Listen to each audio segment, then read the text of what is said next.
Hi friends, ഇന്ന് നമുക്ക് സദ്യ സ്പെഷ്യലായ പുളിഞ്ചി അഥവാ ഇഞ്ചിക്കറി തയ്യാറാക്കിയാലോ.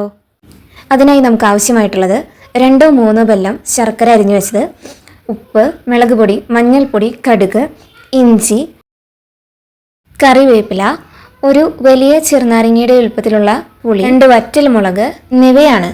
അതിനായി നമുക്ക് ഒരു പാൻ ചൂടാക്കാൻ വെക്കാം. അതിലേക്ക് 2 ടേബിൾ സ്പൂൺ വെളിച്ചെണ്ണ ചേർത്ത് കൊടുക്കാം. വെളിച്ചെണ്ണ ചൂടായി വന്നതിന് ശേഷം നമുക്കതിലേക്ക് 1/2 ടീസ്പൂൺ അളവിൽ കടുക് ചേർത്ത് കൊടുക്കാം. ഇപ്പോൾ ഇതാ നോക്കൂ, നമ്മുടെ കടുക് നന്നായി പൊട്ടി വരുന്നുണ്ട്. കടുക് നന്നായി പൊട്ടി വന്ന ശേഷം നമുക്കതിലേക്ക് 2 വറ്റൽമുളകും 2 കതിര് വേപ്പില കൂടി ചേർത്ത് കൊടുക്കാം. ഇനി നമുക്ക് നന്നായി വഴറ്റിയെടുക്കണം. ഇപ്പോൾ ഇതാ നന്നായി അതൊന്ന് മൂത്ത് വന്നിട്ടുണ്ട്. അതിനുശേഷം നമുക്കിതിലേക്ക് ചോപ്പ് ചെയ്ത് വെച്ച ഇഞ്ചി, അതായത് ഒരു 4 ടീസ്പൂണാണ് ഞാനിപ്പോൾ എടുത്തിരിക്കുന്നത്. പിന്നെ നമുക്കിതിലേക്ക് ആവശ്യമായിട്ടുള്ളത് 4 പച്ചമുളക് വട്ടത്തിൽ അരിഞ്ഞു വെച്ചതും കൂടെ ചേർത്ത് കൊടുക്കാം. ഇത് നന്നായി വഴറ്റിയെടുക്കാം.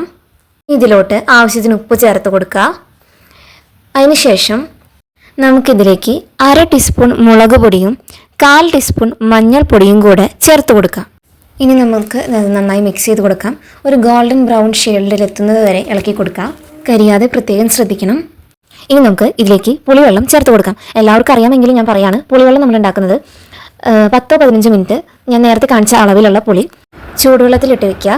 അതിനുശേഷം പുളി നമ്മൾ പിഴിഞ്ഞെടുക്കണം. ആ വെള്ളമാണ് നമ്മളിതിലേക്ക് ചേർക്കുന്നത്.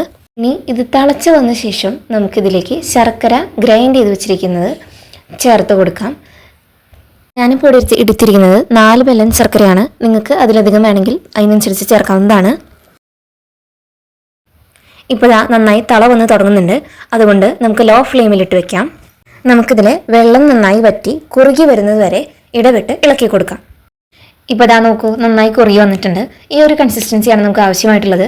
ഇതിലേക്ക് ഒരു 1/4 ടീസ്പൂൺ അളവിൽ നമുക്ക് ഉലുവപ്പൊടി ചേർത്ത് കൊടുക്കാം. ജസ്റ്റ് ഒന്ന് മിക്സ് ചെയ്ത് കൊടുക്കുക. അതിനുശേഷം നമുക്ക് ഫ്ലെയിം ഓഫ് ചെയ്യാം. തലേദിവസം ഉണ്ടാക്കി പിറ്റേ ദിവസം സെർവ് ചെയ്യുന്ന രീതിയായിരിക്കും എപ്പോഴും നല്ലത്. ഇപ്പോൾ നോക്കൂ, നമ്മുടെ പുളിഞ്ചി അഥവാ ഇഞ്ചിക്കറി നമുക്ക് കറക്റ്റ് കൺസിസ്റ്റൻസിയിൽ തന്നെ കിട്ടിയിട്ടുണ്ട്. കുറച്ചു നേരം തണുത്ത് കഴിയുമ്പോൾ അല്പം കൂടി നമുക്ക് കുറുകി കിട്ടും. അപ്പോൾ നമ്മുടെ സദ്യ സ്പെഷ്യലായിട്ടുള്ള പുളിഞ്ചി അഥവാ ഇഞ്ചിക്കറി ഇവിടെ റെഡി ആയിട്ടുണ്ട്. So thank you.